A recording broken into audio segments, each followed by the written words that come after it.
They fled persecution in Myanmar, seeking safety and a chance at survival.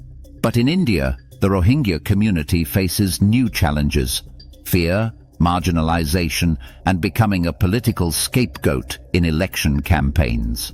India is home to an estimated 40,000 Rohingya, with around 22,500 officially registered as refugees with the UNHCR. Yet the Indian government does not recognize them as refugees. Instead, they are labeled as illegal migrants, a status that leaves them vulnerable to deportation and detention. Since 2017, at least 16 Rohingya refugees have been deported back to Myanmar, violating the international principle of non-refoulement, which prohibits returning individuals to places where they might face persecution. As Delhi prepares for its February 2025 assembly elections, political rhetoric is intensifying, and the Rohingya have become a convenient target.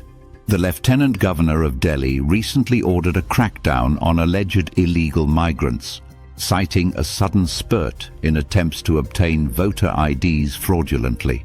Prime Minister Narendra Modi's BJP has accused the opposition Aam Aadmi Party, AAP, of settling Rohingya in Delhi and diverting resources meant for locals. Meanwhile, the AAP has adopted similar anti-Rohingya rhetoric, hoping to gain voter support. This political sparring has real consequences. The Delhi police, under the BJP-led central government, recently identified over 1,500 suspected illegal Bangladeshi immigrants during a verification drive. Simultaneously, the AAP government ordered schools to prevent the enrollment of children suspected to be illegal migrants. Critics argue these measures not only violate India's Right to Education Act, but also deepen the marginalization of already vulnerable communities. The Rohingya are a stateless ethnic group, long denied citizenship in Myanmar.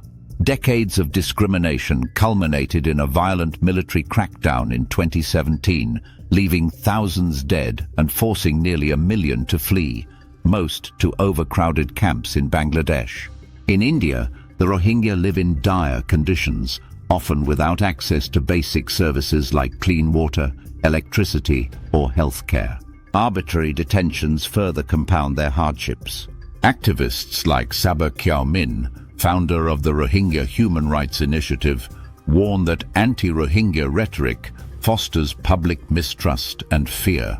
India is not a signatory to the 1951 Refugee Convention, leading to inconsistent policies. While Tibetan and Sri Lankan Tamil refugees have been welcomed, the Rohingya are marginalized, largely due to concerns about changing demographics, a narrative often amplified during elections.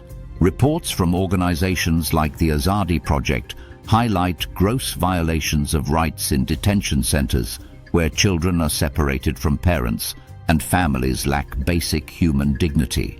Despite the challenges, activists emphasize the need for equitable treatment for all refugees. Refugees, regardless of their origin, should be given equal access to opportunities, says Ms. Priyali Sur of the Azadi Project. Building their capacity helps communities thrive, but political rhetoric keeps them trapped. The plight of the Rohingya in India is a story of survival against the odds. As political leaders and voters shape the narrative, will humanity and justice prevail over fear and division? Let us know your thoughts in the comments below. Don't forget to like, share, and subscribe for more stories that matter.